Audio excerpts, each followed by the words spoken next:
All of us are concerned about city finances. What do we spend the most on? Where do the funds to meet those costs come from? And are there ways to bring in more money or to make the dollars we do have stretch further? In this video, we'll look at each of these questions. First, what are the city's biggest expenditures? Our budget's extensive. This year's totals a little over $2.2 million. But out of everything we spend our tax dollars on, a few items consistently rise to the top. First, roads. This year, we'll be spending over $475,000 just to maintain the roads we already have. That doesn't count roads in town that still need to be completed. And snow removal is part of that budget too, which adds another $180,000 in costs. That's $655,000. Then we have public safety. That includes our fire department, police, and emergency medical services, which total over $402,000. Salaries, wages, Social Security, and retirement for our administrative employees come to another $260,000 plus. What about water?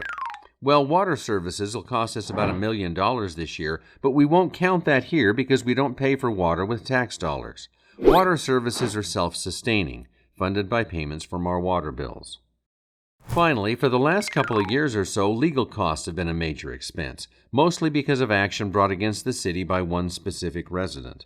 We budgeted $150,000 for legal expenses this year alone. But that resident recently moved from the city, and our attorneys are hopeful that litigation will be resolved soon. So we won't count that here either. These things then are what we generally spend the most on. This year, around $1,317,000. Now, where do we get the money to meet those expenses? Mostly from three different taxes. The first is property tax. We each pay our tax through the county. The state collects the money, and then the state gives the city its allotment. This year, we're slated to get a little over $857,000 from property taxes. Unfortunately, this is a pretty small percentage of all the property tax you and I pay. Remember that pie chart on our 2022 tax notice?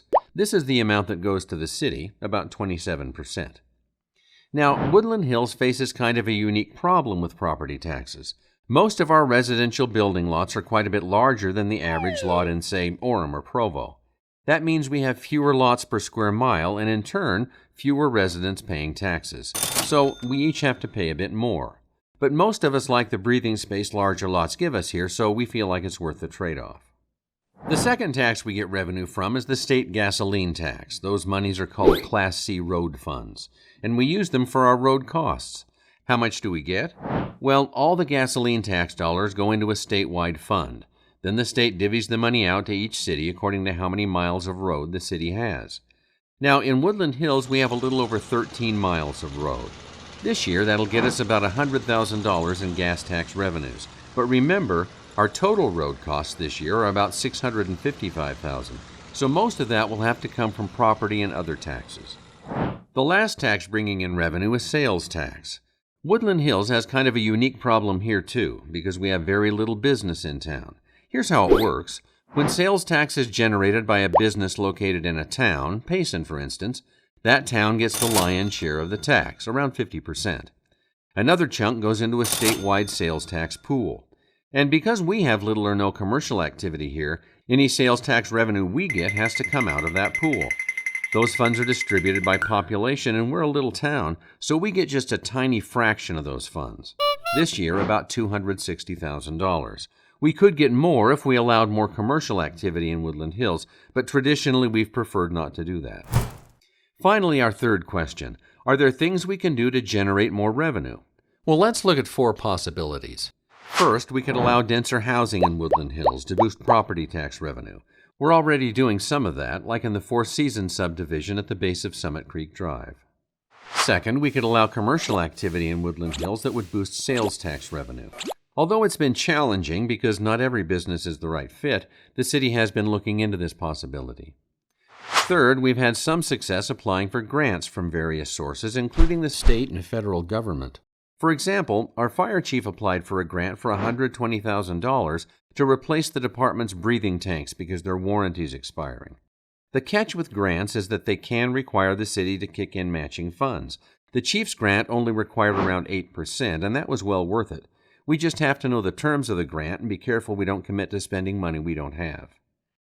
Finally, we can all help boost our sales tax revenues by purchasing more items online. This is because, as we said before, a city gets to keep more of its sales tax if a purchase is made in that city, and the point of sale for online purchases in Woodland Hills is Woodland Hills. Now, wouldn't it be nice if it were just that simple? But as is usually the case with tax regulations, so here are some of the catches. If my online purchase is shipped from out of state, Woodland Hills gets the lion's share of the sales tax, like we said, around 50%. But if it's shipped from a city in Utah, that city gets the 50%. It's the same with Amazon. If my purchase is shipped from the fulfillment center in Las Vegas, we get 50%. But if it comes from the fulfillment center in Salt Lake or Lehigh, they get the 50%. Yes, that's aggravating, and no, it's not fair, but that's the rule. Car sales are one of the biggest sales tax generators, and cars have some additional rules. If I buy a car from a dealer in Utah, the city where the dealer is located gets the 50%. The same with buying a car online from Carvana, for example. The city where the Carvana lot is located gets the 50%. But if I buy my car from a private party, Woodland Hills gets the 50%.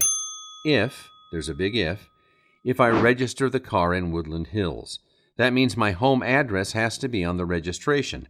If I were to buy the car from my business, for example, which is located in Provo, and that address is on the registration, then Provo gets the lion's share of the sales tax. So, with all of these technicalities, can we still make a difference in city revenue by buying things online? Well, it depends. But all things considered, we're more likely to get a benefit buying something online from, say, Home Depot or Amazon than we are running down to the Walmart and Spanish Fork. So the city encourages us to buy online when we can. So that's a quick look at Woodland Hills revenue and how it works. Not all there is to know, but some of the main points. And hopefully this gives us a little more insight into our city finances.